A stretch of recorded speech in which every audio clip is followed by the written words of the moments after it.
Hello and welcome to the Better Decisions Through Human Design webinar. I'm your host, Sue Ann Seccia-Harnden from Fifth Dimension Healing Energy. And Fifth Dimension Healing Energy is a practice, an energy medicine practice that offers people and animals energy medicine practices for everyday self-care to help them become the best version of themselves possible. As an energy medicine practitioner, I offer a variety of services. I'm also a Reiki Master-Teacher, certified project manager, a virtual marketing assistant, and for the last 3 years, a student of human design. And today we are here for the Better Decisions Through Human Design webinar, and we're going to be talking with Christopher J. Power. He's an expert in human design, astrology, Enneagram, numerology, and crystals, and the founder of Master Your Human Design. Christopher is a human design consultant to those who want a fundamental change to the way they live their lives. He breaks the human design field down into a common sense way and approach that will profoundly help you in your personal growth, your business, and your relationships. Christopher has over 40 years of experience in science, mathematics, teaching, business, alternative sciences, presenting, and personal growth. And he is joining us today from Thailand to help us understand what human design has to offer each of us in our life. And also supporting us today on the call is Carissa Skirmont. She is a partner in Master Your Human Design and the Tech Secret Weapon. And Carissa is going to be assisting us today on our Zoom call with technology and monitoring the chat box. So if you do have any problems or questions, just type those into the chat box as we go. Also, I'm going to encourage you to, as things come up and occur to you, to type your questions into that chat box because we are going to be taking your live questions later on in this webinar. So jot them down or get them in there, but we're going to take them as we go in the Q&A session at the end, so don't lose track of them. All right, and just to make sure everybody can hear on the webinar, if a few of you are on us live, if you want to just type into the chat box so Carissa knows everyone is hearing us and seeing us with the audio and video, that would be really great. And one final thing as we get started here, if you did register by the deadline that we had asked, you have received by now your very own one-page overview of human design. You are probably looking at your very unique human design for the first time. So have that handy as we get started. All right, Christopher, well, here we go. We have an audience of practitioners and students of many holistic and natural alternative healing traditions with us, but let's ground them in this relatively new field of human design. If you can give us maybe a brief history, talk a little bit about the founder, the founding principles, and when did human design come about? How did this all happen? Good question. Welcome, everyone. And for most of you, it's good evening. For me, it's good morning. Okay, human design originally became a conscious at around 1987. The founder of human design was born in Canada, and by this time, he'd been involved with the advertising industry, media. He'd had a very, very good education. He was originally from European, Canadian background. But by the time he became aware of human design, he'd sort of taken the road of going highly alternative, moved to Ibiza, and was living in a ruin, basically on a hill as a bit of a hermit. He was highly, highly intelligent, very intellectual, very unique sort of man. And one day he came home and in the evening walked in the door and for the next 8 days had a complete download experience. It happened right at the same time there was a major stellar incident, where there was a supernova. And it was a quite significant time in the world. But anyway, he emerged from this 8 days completely going, where did this all come from and what the hell do I do with it? For the next couple of years, he basically kept it to himself and shared it with a very, very few close friends. He didn't really want to take it out to the world because he wasn't that type of person. He was highly individual, but he kept investigating it. He couldn't deny the experience, and eventually in 1992, he started sharing it around the world. And between 1992 and 2011, he established the foundations for human design globally, in Europe, in America, in Russia, in many, many countries all around the world, until he passed away in 2011. So that's just a very brief history. If you look him on the internet, you'll see him often under the name Ra Uru Hu, which is a pseudonym he adopted after his experience, or maybe before it, I'm not 100% certain. Anyway, Ra had a very particular way of presenting human design, very in your face, very pragmatic, somewhat cosmic, but coming from the point of view of someone who knew the business world, the advertising industry, and who'd had some sort of profound experience. And he presented it with a very unique and deeply, deeply technical approach. And since then, my approach has been, okay, how can we take this highly technical, very intellectual take on what human design is and bring it into the real world of innovators and entrepreneurs and people who want to apply it in the real world, whether they come from an alternative or a healing background, or whether they're straight out of the business world, down-to-earth business people, or just everyday people wanting to take care of their children, their family, and what matters to them. And that's been my approach. How do we do that? Yeah, that's great. So how did you actually get into the field yourself? I was visiting some friends in Los Angeles before moving to Los Angeles for several years to work with a friend of mine. And she happened to have a book of it in her house. And I stumbled across the book, started looking at it. It was a very rare and technical book at the time. But because of my nature, I wasn't daunted by the fact that it was hard to get your head around, and got into it and started talking to her about it, and it all blossomed from there. My initial approach was to try and, like most people, figure it all out.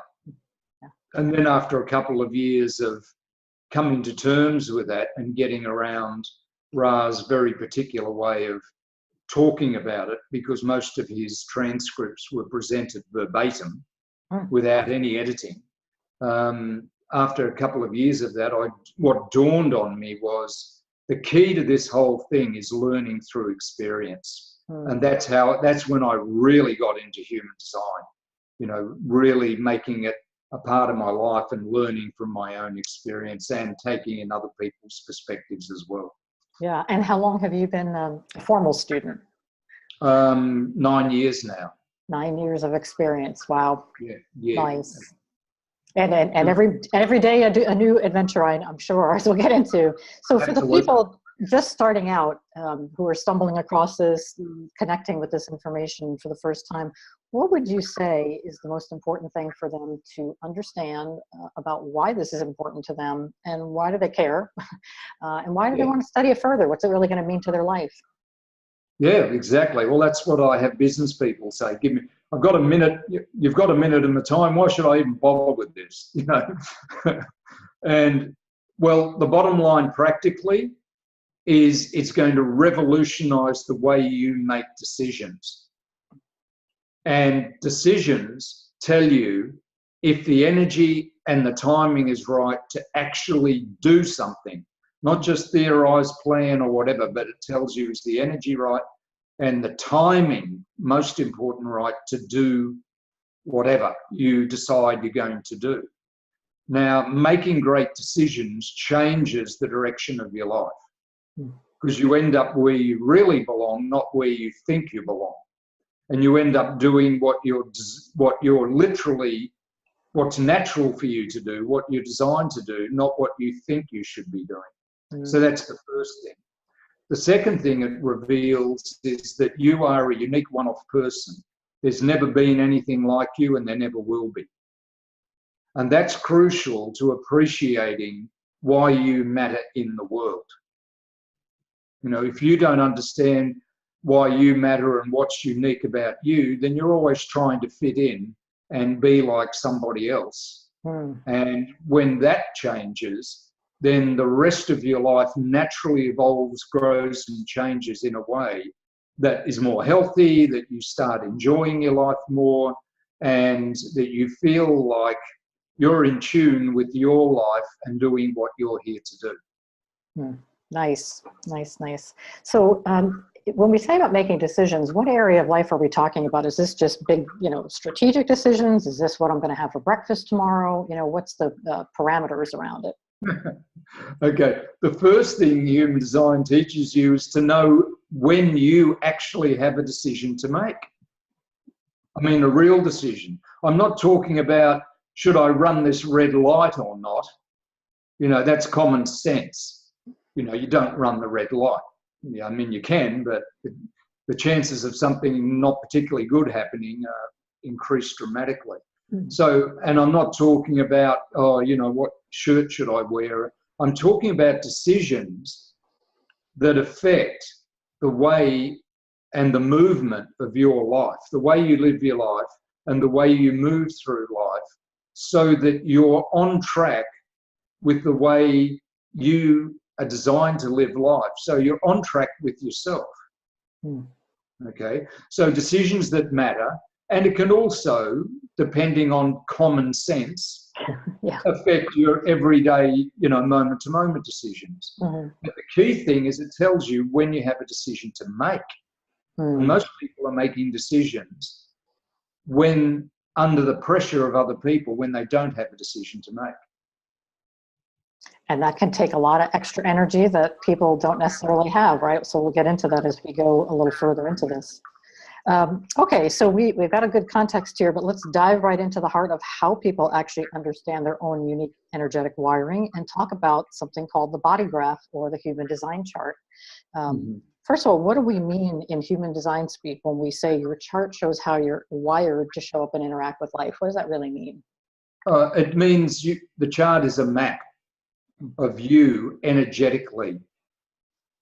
That's where, for many of you being healers, you would know the channels in the meridians and medicine, yes. That's a map of how the energy flows around your body. Well, human design is a map of your energetics, how the energies actually work in your body and how they work to time together and then click. In other words, it's a map of your mechanics, how you're designed to operate in the real world. Okay, great. So let's kind of deconstruct that chart a little bit. Let's take the types, for example. So I don't know if we want to have the slides up while we're doing this, but there are 4 main types in human design. There are 4. I'll screen share in a moment and give you a look at it. But the 4 types, these are 4 fundamental functions. 4 fundamental functions that a human being has. And each one of us, each one of you watching, has a particular function that you're designed to fulfill. Now, the biggest one is to do the work and to build things, and also reproductive energy. So there's a basic function of life that life wants to work on growth and development and evolution, and it wants to build things and it wants to reproduce itself. Well, 70% of you have that function, and life gives you consistent energy to do things throughout the day. And you're called generators. And there's 2 types: generators who just generate energy, and generators who use their energy to make things happen, manifesting generators. And then 30% of the population have what you might call 3 supportive functions. One of them, called manifestors, they're here to support things, the work, by initiating whatever needs to be done, by getting things started, by lighting the spark. And your function, if you're a manifestor, is to get things started, putting it really simply. Then sit back and let the generators do the work. Now, that's really important to understand. Mm-hmm. When the generators are doing the work, another 20% of the population are called projectors, and their function is to guide the generators in using their energy most effectively. So you're not there to do the work, you're there to make sure that those doing the work are doing it most efficiently. And then there's 1% of the population. Their job is to just be in the midst of it all and reflect how effectively everything's going on, how much people are truly enjoying themselves. Because human design is not about just putting you in a category. It's revealing the category that you naturally fit into so that you can enjoy doing whatever you're doing. You know, if you're not enjoying it, you've missed the whole point.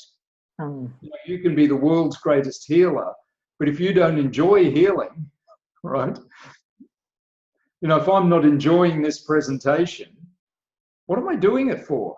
What, to prove something, to make a point? No, because this is fun for me. I love it. And it brings the very best out of me. So that's what those 4 functions are about. Okay. You know, which category do you fit in? That's a generalized thing, but it affects very deeply how you make decisions. Absolutely. And then if people, when we get to, we'll show the chart in a moment, but there are different sections to that chart. So there's some information at the top, there's some information coming down the sides, there's the center of the chart, which is the wiring diagram, basically the body chart. And in that, we see that there are what we call centers, right? And there are some lines connecting some of those centers. So those sort of big blocks, different shapes. So why don't you talk about that a little bit? That's sort of the heart of it, isn't it? Exactly. So, okay, so here's the map, and I'm going to screen share. So hopefully, yep, here we go. There you go. Good. So for some reason, let's see, on to the next one. Good, I don't have to. Good. Now, that's just a little bit of our background. This is the construction. You'll see this on most human design charts. Carissa and I joke and call this Zorro with a cape or something like that. It's basically saying this is the map of a human being. Okay. Now, in that map, the first thing is there are 9 energies, and each one of them is mapped out as a center that's either a triangle or a square or a diamond. But these are the 9 basic energies that you deal with as a human being every day in your life. It's not theoretical. It's very, very practical. Now, within those energy centers, each of those energies has anything from 3 to 4 to 11 different aspects to it. For instance, the one at the top here is to do with how you tune into other people's thinking and other people's inspiration. And there's 3 different ways you can do that. In the throat, where you express yourself, there's 11 different ways in which people can express themselves. And when you add them all up, there's 64 of those, which is very interesting because it ties into our genetic makeup and also the I Ching from the past, which was a very ancient system of mapping out, again, how people operate in the real world. Now, each of those centers has a name, which we'll get into later on. And each of those energy centers is connected up by a variety of different channels. And you'll notice the channels run from one number in one energy center to another number in another energy center. Now, I'm not going to teach that now. This is just to give you an idea of what you're looking at. So this is literally a map of how energy relates, flows, and communicates within the mechanics of you as a human being. So for all of you who are involved with healing or, you know, helping people fine-tune their energy, this is going to be interesting because it's right up your alley. Yeah. Now, on the chart itself, this is what you'll first see without anything plotted into it. On the left, you've got a column, and we've got some words there that indicate what those symbols mean. And on the right, you've got a column. On the left, you've got a column. The one on the right is in black, and it has the word personality about it. The one on the left is in red, and it has design on it. And just to get to the point, this is 2 maps of the energy that you experienced at 2 incredibly significant periods in your life and development. This one is the energy map, otherwise known as the astrology chart, of your birth, what happened when you took your first breath. And it's done in terms of which planets triggered off which of those numbers at that particular time. The other one is very unique and new and different because it maps the energy map or the astrology chart at a point between 87 and 88 days before you were born. This is when your body was coming together as an entity and forming its structure while you're in the womb, before you were born. So this, on the left in red, is an energy map of the structure and the mechanics of your body while it was forming in the womb. And the one on the right in black is a map of your personality and the structure that was built into your personality at birth when you took your first breath. So what is plotted into your human design chart is actually a map of the mechanics and the structure of how your personality and your body relate and work together. So this map is a great insight to how your body and personality are designed to work together as one and yet still be 2 separate entities. Does that make sense? Yeah. Yep. Now, Great. just to go very quickly, each of those things is mapped in as you see, and you end up with a chart like that. And that's what you would have received. Mm-hmm. And if you look at the various different types, you've seen 2 generators, here's a manifestor, there's a projector, and there's a reflector, the 1% that are very unique. Whoa, did I get through that quick enough, Sue? You did. You got through all of that. It was great. But there's 2 other parts to that. Well, actually, a couple of other parts I want to get to. There's something that we talk about called strategy and inner authority. And so maybe you can just basically take us through what that tells people in terms of making decisions. Yeah, that's brilliant. Now, the first and most important thing, the foundation of everything about human design that you get from that chart before you dive into all the detail. And by the way, there is vast amount of detail below that chart as well. You know, that's like looking at the stuff that's on the surface that you're conscious of, like an iceberg. But before you go, your mind gets hooked into all that information. The first thing you need to realize is decision making.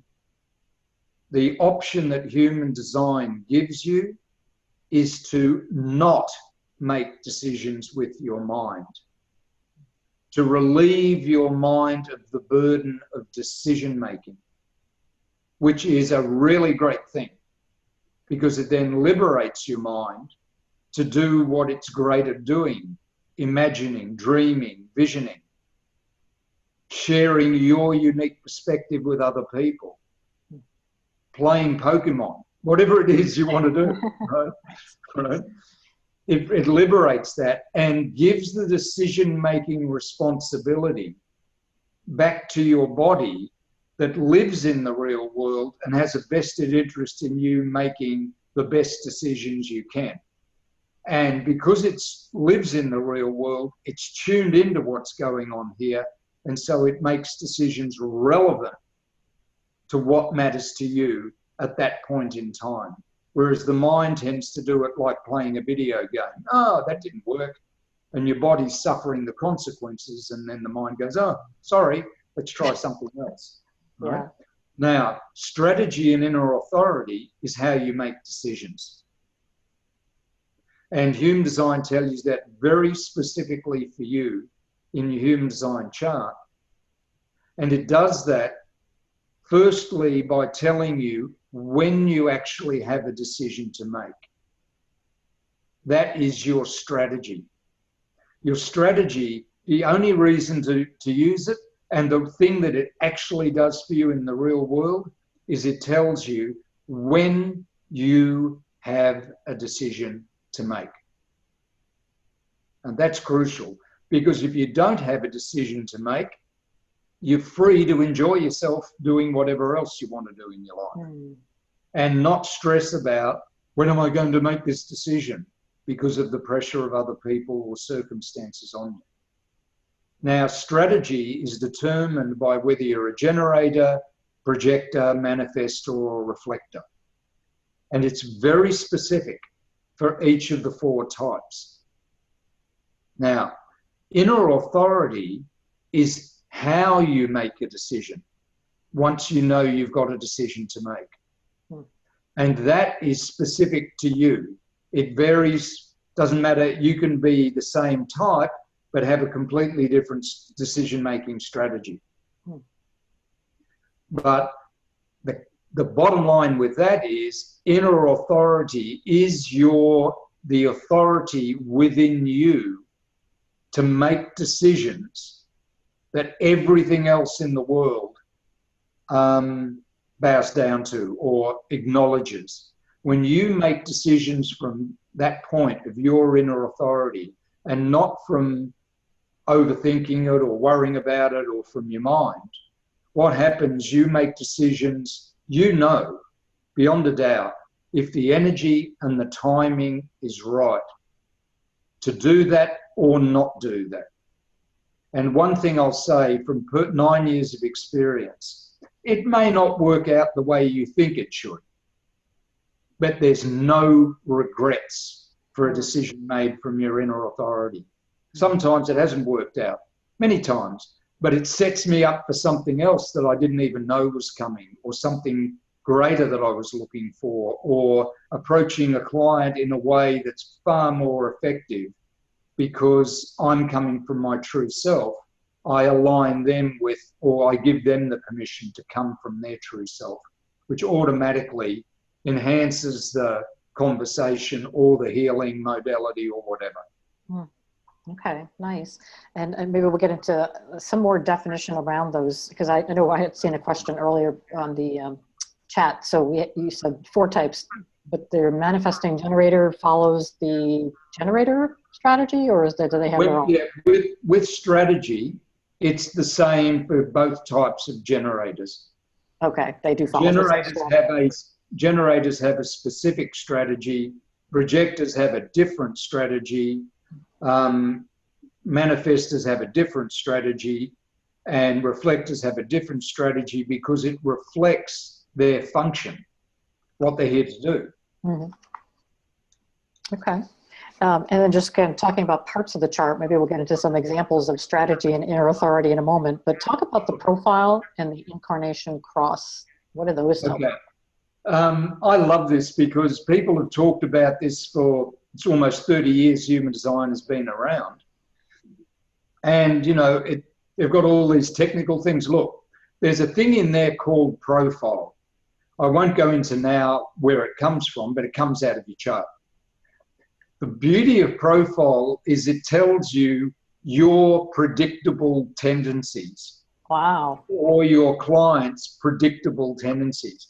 Just like if you get profiled at an airport, they're trying to figure out, they're trying to predict where are you going to come from and do we have to worry about you, right?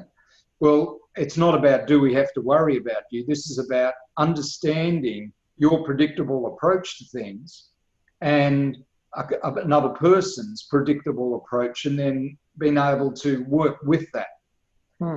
Incarnation cross sounds fancy, but my way of explaining it is this. It's what you're made to stand for when you grow up as a human being. When you grow up as an adult, this is what you're going to stand for. Okay. And are there just certain types, or is that sort of a wide spectrum of things? Is it extremely unique to each person, or does, again, it fall into sort of categories and types? It is unique, but profile, there's 12 variants, 12 different profiles. Just like when you look at something like astrology, you go, there's 12 different sun signs, right? Okay. Or, 12 knights of the round table. Whatever, okay. Yeah. Right? Or 12 different psychological groupings, 9 different Enneagram types, right? With Incarnation Cross, there's a very, very wide spectrum. Very wide spectrum. There is over 192. Wow. A lot. Okay. Nice. Okay, good. I just want to keep an eye on our time here, because we do want to have time for questions. So that's why I keep typing those questions into the chat as you're hearing things and they're popping into your mind. So we have a better understanding of who we are from our chart. Maybe we can get into a more practical discussion of how someone can make better decisions once they understand their design. So I'd be fascinated if you could offer us some examples, perhaps, of how each type might make a decision in a similar situation. What would they leverage in that inner authority or that strategy that might make their process different, just as some examples for people to really connect the dots here? Well, yeah, okay. Let's look at the 4 strategies just very quickly. Generators are here to respond to life.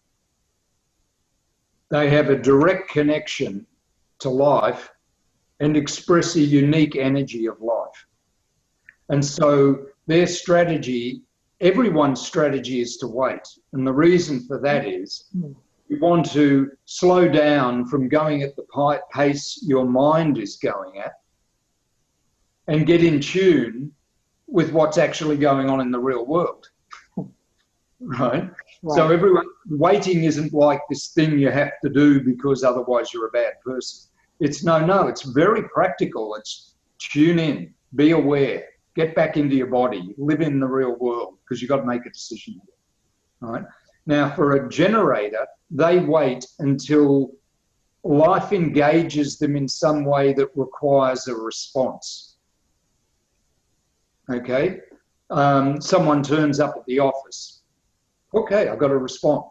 They knock on the door and come in. I hear you're a psychologist or a healer. And you go, oh, yes, I am. And you then have a decision, should I invite them in or tell them to come back and give them a card, whatever. That's practical. But you don't have to push. Life will give you the options. And then you respond to them by making a decision. You go yes or no. Life is serving you a smorgasbord. See what's right there in front of you and go yes or no. That's a generator. A manifestor only waits on one thing, themselves. If they've got the desire or urge to do something, do it. If they want to do it, then they've got a decision to make. Particularly if it's something, sorry, I shouldn't have said do it, then they've got a decision to make. Now, particularly if it's something that's a decision that's going to impact other people that you would need to inform them, then you've got a decision to make. It's not how you make the decision, but I want to do something. Oh, I'm waiting on me, not life. It's up to me. Oh, so I've got a decision to make. A projector waits on other people because they're here to guide, and they wait on other people recognizing and inviting them, because unless the person recognises that they've got something to offer and invites them to offer, the other person isn't ready. That's why you wait. Not because you've got to wait. And what do you do while you wait? You enjoy life. A reflector just waits on the environment because their nature is to reflect what's truly going on in the environment. Okay? So they wait for the environment. They wait a month before they make a decision. Wow. Well, so you've got those 4 different things: waiting on life generators, waiting on themselves, manifestors, waiting on the other person, projector, waiting on the environment and just seeing how it unfolds, reflector. And when you wait for those things to happen, you allow the natural process of life to unfold in sync with you. And you know, okay, I don't have to push the boat. I'm here to make a decision now. I need to make a decision now. The only ones who jump in and push are the manifestors. Why? Because they want to. But then they have to make a decision. Do they really want to? And here's the first thing about making decisions. 50% of the population, flat out, have to wait. Don't make decisions on the spot. It's just not going to work for you. And there's various nuances to that waiting. The other 50%, but just do not make a decision on the spot. That it doesn't work.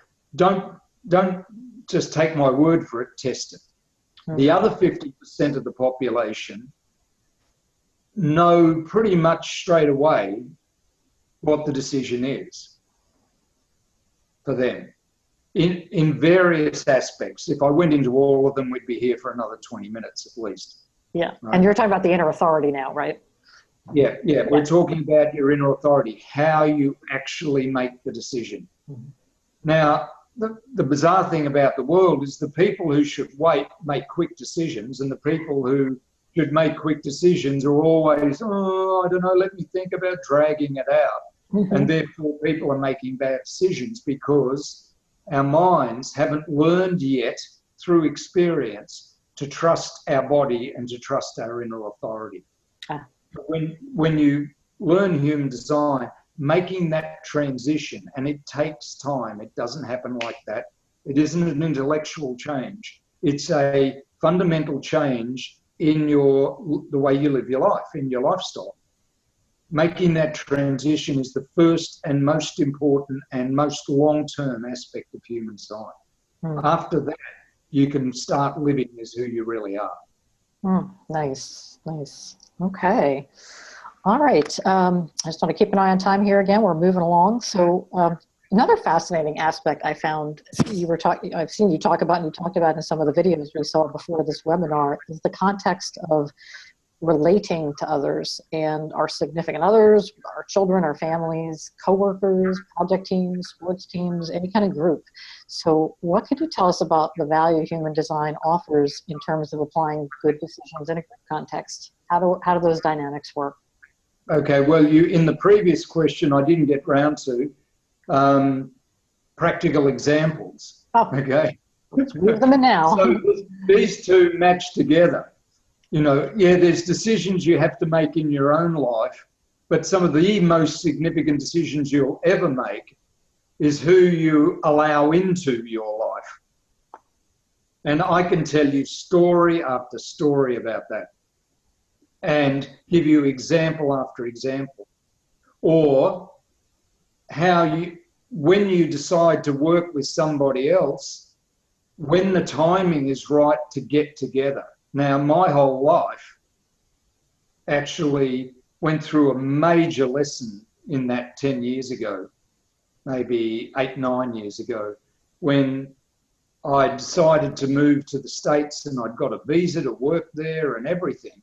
And just before, in the last couple of months, my gut went, and I didn't know human design enough and I went against it. Went to the States, had 2 years of incredible experiences, but the business couldn't take off because the economic collapse happened. Now, I didn't know that when I left to go to the States, but everything was going, and I'm going, forget it. You know. Then I went back to Australia, sat there for 3 or 4 years, and just it unfolded naturally, me making decisions from my gut. And I ended up in Thailand, not only one of the last places in the world I would have gone to, but the last place in Thailand I ever would have gone to, and everything has taken off. And I met my partner in circumstances that were completely aligned with my strategy and inner authority without thinking about it. And we've been together 15 months. It's nothing like I would have expected, but it's fantastic. It's beyond anything I would have planned for myself. I now have an extended family. I'm now taking, we're now about to start a farm up in Thailand at one place, for her family and everything. There's things going on that I never would have imagined I did, but it's absolutely satisfying me. Now, making decisions is entering into a relationship. One, deciding to do it is the most crucial step. How you enter a relationship is fundamental to the success of it. Not only that, human design can tell you how your mechanics match and how it works and what works in your relationships. Now, that's brilliant for dealing with a client, knowing what you're dealing with and how to approach them. Not how you would approach them, how they need to be approached so that they can empower themselves to heal with whatever modality you're bringing to the table. And you can respect their unique individuality and understand what's going on there, where they've been conditioned to be untrue to themselves and what it will take for them to realign with their own energy and feel good about themselves. That's crucial. And then one step beyond that is forming groups of 3 to 5 people or 9 to 16 people. Human design has specific maps for how that works, which are so cutting edge. In fact, they're the future of human evolution. But in simple, practical terms, it enables you to understand the dynamic happening anytime you get 3 or more people working together. And any of you who have had children understand that when there's 2 of you and then you have your first child, everything changes. Well, this explains exactly why and how to take advantage of that rather than being a victim of it. Interesting. We're going to get ready to take some of the questions now, but just as we wrap up this part, maybe you could sort of tie it back together. The decision making, how do I know I've made the right decision, let's say by type? What are my themes? I've heard you talk about peace, success. Thank you, Sue Ann. This is so brilliant. This is God, I don't follow it. It's too intellectual for me. What do I do? Hey, look, you need to understand human design as much as you need to understand it to trust having the experience and testing it out. You don't need to understand it to get a PhD. In fact, we have a joke in Master Your Human Design about PhD is practical human design. You learn it through experience. Yeah. And how do you know in the flow of everyday life, how do you know when you're on track and off track? If you're a generator, the very core of who you are is satisfaction. If you're feeling satisfied, you're on track because you're in touch with who you are. If you're frustrated, you've drifted off track. One of the keys is get to know what satisfaction is in your life. As you experience it, you might not even call it that word, but when you realize what satisfaction is for you and know that, and then really get to know your frustration. How does frustration show up? The beauty is you don't have to fix it with your mind. If you just become aware, oh, I'm really feeling satisfied. Good, I'm on track. Oh, I'm starting to get frustrated. Oh, note that. Just be aware of it. And it's like an automatic pilot in a jet plane. It will slowly bring you back on track. Even if you've been frustrated for a week, when you wake up to it, the process will start bringing you back because that's the way life works. It's the way human life operates. Now, if you're a projector, the duality is success You don't have to chase success. Feeling successful is feeling yourself. It's the core of who you are. When you drift away from feeling success, it starts to turn into, and this is slow over time, bitterness. If you can be aware of when you feel bitter and get in touch with what it feels like to feel successful from within yourself, you'll automatically correct the moment you're aware, I'm starting to get a bit bitter here. Okay? For a manifester, it's peace is who you are. Peace is the very core of who you are, and anger means you're drifting off track. If you're a reflector, delight is your nature. You're here to delight in life. Just sit there and really reflect what's going on. Boy, life is delightful. If you're getting disappointed, you or the people in the environment are drifting off track. Like a canary in the mine, you can let them know.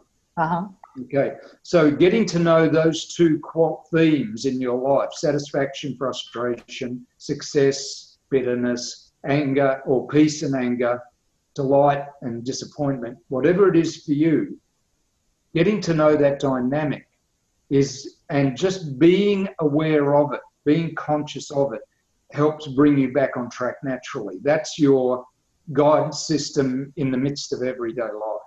Perfect. Okay. I see there are a bunch of questions queued up and waiting. I'm going to let Carissa get to that in a minute. But before we do, you've given us a ton of information. Beautiful job with all the videos. Prior to this, your time here on the webinar, just really giving us the core nuggets of what we need to take away from human design. What's the next step for somebody who wants to go deeper, who really wants to truly take what they've learned today and learn more about their own unique human design, learn about it, study it, get some benefit from your experience? What can you offer them, Christopher? Sure. Carissa, just for a moment, should I show those slides while I'm talking about this? Sure, yeah, the special offers one. Okay, so I'm going to, let me see, where are we here? Here we go. Okay, share screen. Now let's go further. Okay. Everyone see that? Good. Yep. I can see it. Okay, so I'm going to just describe it really practically. We have some Facebook pages out there for each of the types that you could always tap into. There's also a YouTube channel I have where you can check out a lot of free videos. But for those of you who want to, take this a step further, get to know about yourself, your design, the first option you have is to have a consultation with me. Now, that consultation, it's on this special offer thing. There's a link down here, and we do have a special offer for people on this where you can do 3 sessions for the price of 2. Now, the reason I'm making this special offer is not as a sales strategy. It probably is, but that's not why I'm doing it. I'm finding through experience, we've run this for 2 months now, doing 3 consultations spaced out over time really makes a huge difference in your practical results, right? Compared to having a one-off. You get to hear about it, you get all this fascinating information, we go our separate ways, and most of it goes down the drain. In this case, we do 3 sessions, we talk about it, we debrief, we look at your experiences, we reassess, we realign, we tap you in, tune you in further, come back, reassess it. Much, much better. Much, much, much better. Okay. Now, the next thing is, if you want to go further than that, we have a program called Human Design for Innovators and Entrepreneurs. Okay? Human Design for Innovators and Entrepreneurs is exactly what the title says. If you want to learn about human design so that you can use it for yourself, but do it in a context where it's all and this is how you apply it practically, and this is what you do with this aspect of your chart. This is how you would apply it to your business. This is how you use it to innovate. This is how you use it as an entrepreneur, not just getting a PhD in human design, but getting a practical human design, a PhD, right? This is the way to go. It's a 6.5 months program where we go through, I think, up to 28, maybe more modules, where you get commentaries from me that address, we teach you something, and then we go into, and the practical application of that is this, and there's also interaction with me as well. So I'm not sure where that is. Yeah, that sounds good. Yep, we've got a link there. Sorry, Carissa? Yes, the link's there. It's the Human Design Program. Oh, this one here. Yeah. Okay, Yep. Great. And yeah, 28 weeks, it's a great program. Now, beyond that, there's really in-depth personal working with me that we have available. We call it the Master Design Group, like Mastermind, but Master Design, or we call it the Master Design Program. And that is, at the moment, running for, it's a very exclusive group to work in depth with me. If you want to know more about that, where I work with you on your business and on your life, contact me through Carissa, through Sue Ann, or directly, whatever way suits you. And the Facebook group links are there below. Mm-hmm. Great. Good. All right. Thank you. Let's get to some of the questions. I'm going to turn this over to Carissa. She's been corralling them. I'm sure she's found some good themes. So what's everybody asking, Carissa? All right. Let's start with those that are alive. Camille has asked, do we need each other? Does a generator need a manifester? In terms, yes and no. Yes, we obviously do need each other, right? Because if manifestors don't start something off, what are generators going to do? What are they going to work with? On the other hand, initially in human design, you need to take some time to get to know yourself, because there's a part in the chart. When you looked at the chart, there were parts that were coloured and parts that were white. The parts that are colour are here, describe what you're here to do. The parts that are white describe the parts where you receive support and energy from other people. What happens when our mind is making decisions like it was meant to do in the past is it absorbs everybody else's stuff, amplifies it, and then gets confused about who you are, and you start acting out everybody else's stuff. So you need to spend some time to get to know your design, because you're probably confused between what you're picking up from other people and who you are. And once you're clear about who you are and how you make decisions, you can use that openness to receive. And that becomes one of your greatest assets, because we do need each other, and you can receive other people's energy without it confusing you about who you are. And that's the best of both worlds. Then projectors, manifestors, generators can work together and appreciate how different we are and still work together incredibly effectively. In fact, that's the way to go. But initially, most generators are out there trying to be a manifester, make things happen. Because the world teaches you, go make it happen. Or to be a projector. Whereas they're much more satisfied and happy when they're doing their own thing. But the only reason you take some time out to get to know yourself is so you can get back together with other people in a far more effective way. Beautiful. Okay, Carissa. Debbie, kind of on the same topic, Debbie asks, is there certain types that work better together than others? Example, my husband's a manifesting generator and I am a projector.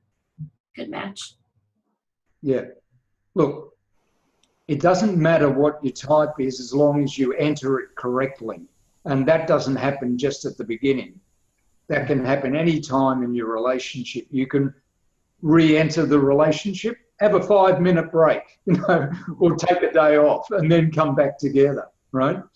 And do it according to your design. What is important is you appreciate and understand how different you are and support each other in being that way. That makes all the difference, because so many times conflict in relationship is one person believing the other person's like them and not understanding where the other person's coming from. And 95% of that just collapses once you get comfortable in living your design and get over the shock of realizing that you're unique and very different, and so's the other person. That's seriously, in 9 years, that was one of the biggest, wow, I'm really unique, and I'm beginning to accept that other people are utterly different than me, and that's okay. But there's that initial shock period of they're not all like me. It's not just here. You can intellect, oh, we're all one, but when it actually gets into your body that, yes, we are all one and we're all different and really different, and I'm different, that's a bit of an adjustment.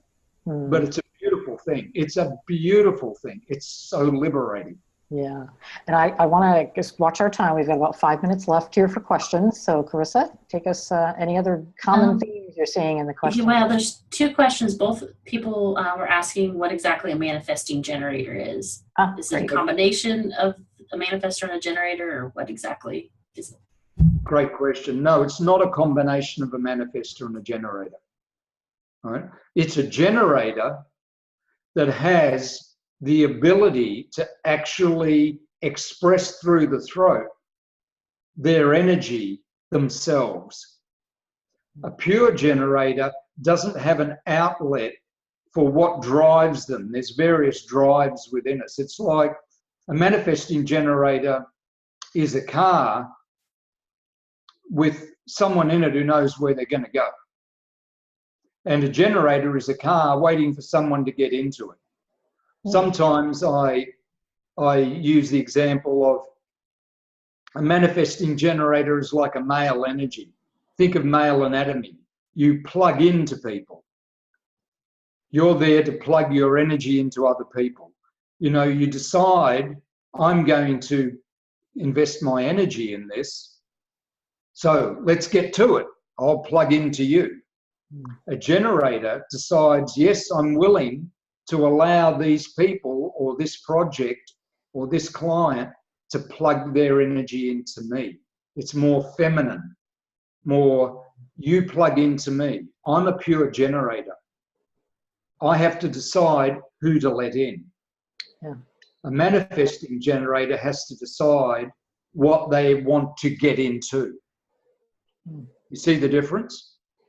And so a pure generator waits for people to engage them and then says, will I let them in or not? And a manifesting generator waits for people to engage them and then decides, am I going to put my energy into this? And because of that, they come across as far more go for it. They have that sort of manifesting quality after they've made a decision. Make sense? All right, good. Just one thing, Carissa. Both types of generators make decisions as generators. That's it. Bottom. Okay. Good. Yeah. That's what they do afterwards. Okay, one more question is, if your strategy is to respond and your partner's strategy is the same, how does initiating happen? Great question. That's a great question. Luckily, there's another factor involved called life. Right? Because both of you, your strategy is to respond. What is it to respond to? Life. Life initiates. So both of you go, what are we going to do today, darling? Don't know. What's happening? And you tune into what's happening. Nothing's happening. The kids aren't awake. No one's calling on the phone. Hey, we've got some time for whatever, whatever you enjoy doing together as a couple, right? Let life initiate. And if it doesn't, enjoy your life until life does initiate something. That's the simple answer to it. Good. In other words, you respond to life. See, human design is very mechanical. And when you get intellectually into it, you can get caught up in the mechanics. But the one thing that people haven't said that I love to say is human design is also musical. Musical's very mechanical. There's a lot of technical stuff. There's the chords and the music, reading the music. But music is music. You dance to it. You move to it. It tells you what really matters. And the music of human design is learning to dance with your strategy and your inner authority, learning to dance with life, with others, with your own impulses, with the environment. There's a music to human design. And that's where you feel the magic, where you get the meaning, and that only happens through experience. And that's my intention, is to get you to that place where you're dancing with it and you're enjoying your interactions with your clients, with everything that's going on there. If you get that, then you really get what human design is truly about. Beautiful. Carissa, is there any, I know I was on live chat, were there any pre-submitted questions that we want to take real quick? We only have about 30 seconds. I did one of them. We don't know the live ones, and so I did one from the pre. There's about 4 more that were pre-submitted.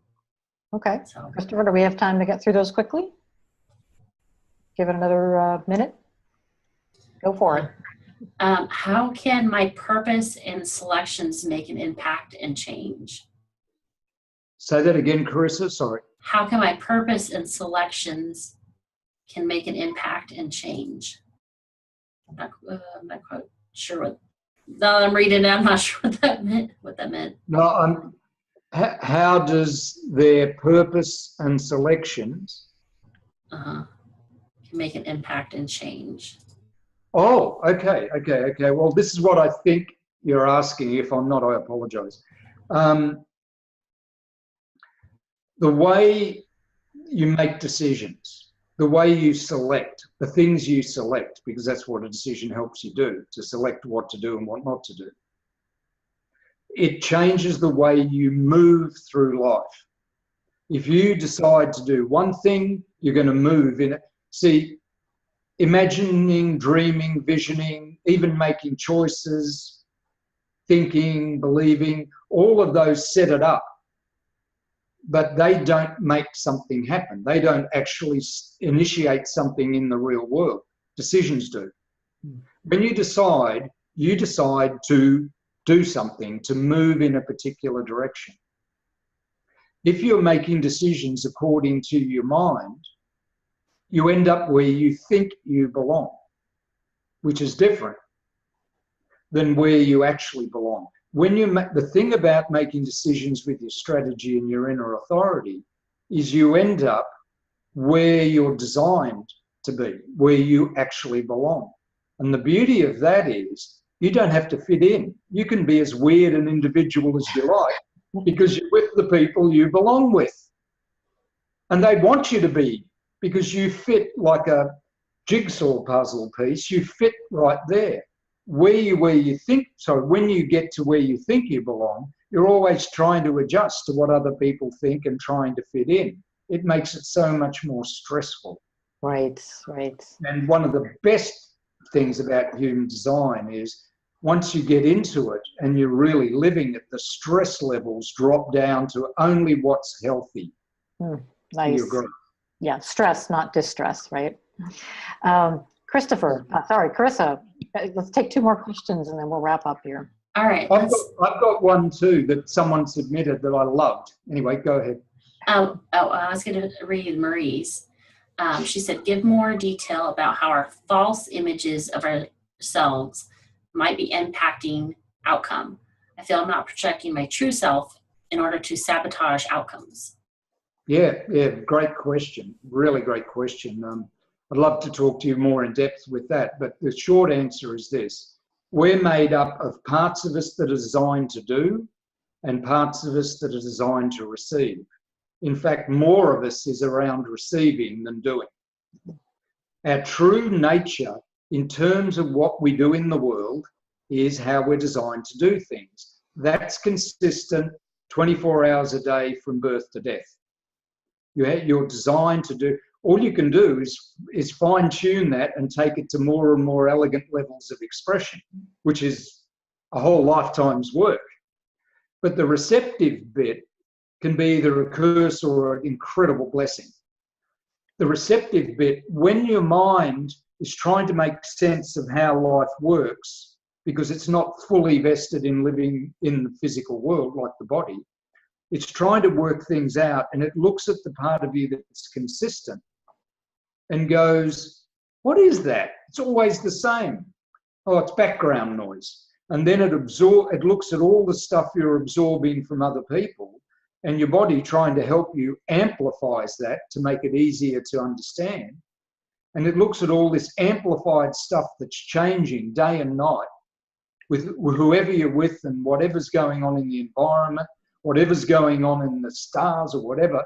It's constantly changing and go, oh, that must be me.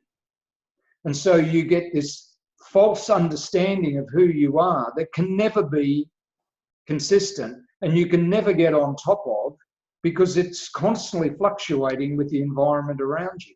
The only way you could ever get anywhere near being on top of it, and even then you can't, is by isolating yourself. You know, not being around anybody. But even then the environment's going to be changing all the time anyway. So, you know, it's probably good for tuning into the environment, but not good for really understanding what you're here to do when you're part of humanity. Great. So that first thing is crucial to get clear on, because that's the source of your frustration, anger, bitterness, and all that sort of stuff. And it's the source of so many people being connected from what they're here to do. And it also disconnects you from being able to receive support in a way that's healthy for you. And you receive so much, you need to tune into your decision-making process to know what to accept and what not to accept. See, life is a massive smorgasbord, but you can't eat it all. You need to say, look, I'll have a bit of that and a bit of that, and I'll have some of that, but the rest, that's for other people. And that's your decision-making process. What do you let in, and when do you do things? That's when you're really living as who you truly are. And that false image, oh my God, it's the source of so much distress for everyone, including, I know, because I've been through it. And I still have it. It still happens. It's part of being human. But handling that, learning how to naturally handle that is incredible. Beautiful. All right, Krista, last question, and then we're going to wrap up. All right, last question is, can I tailor an EFT session to accentuate the qualities human design reveals? Fantastic. That was the one I wanted to answer too. Yeah, fascinating question. EFT, Emotional Freedom Technique, right? Tapping. Yeah. Beautiful. Because the beauty is it addresses what do you do with what you're already a genius at doing as a healer. Does this mean I dump all that? No way. And my first response to that when I read that question, and it's beautiful, was I said, can I use an EFT session to facilitate a pregnancy? Well, if you want to speed the pregnancy up because your mind wants to get over it quickly, no, right? But if you want to have an elegant, stress-free pregnancy, of course. Human design teaches you how to go through the natural processes you go through as a human being. How you're designed to handle pregnancy, growing up, getting involved with relationships, dealing with clients, making money. but to do it in a way that happens organically and naturally. Or in business terms, who might think that a bit woo-woo, pragmatically, in a way that really works nicely and we don't have to stress about it. So yes, use EFT to enhance pregnancy, but don't use it to speed it up, because that's your mind trying to jump in and make things happen in the way it thinks you want it to, but it doesn't actually work in the real world. So yeah, humans, look, I do astrology, I've worked in business, I'm trained in geology and geophysics, I've worked with the Enneagram. Have I dumped all that? No way.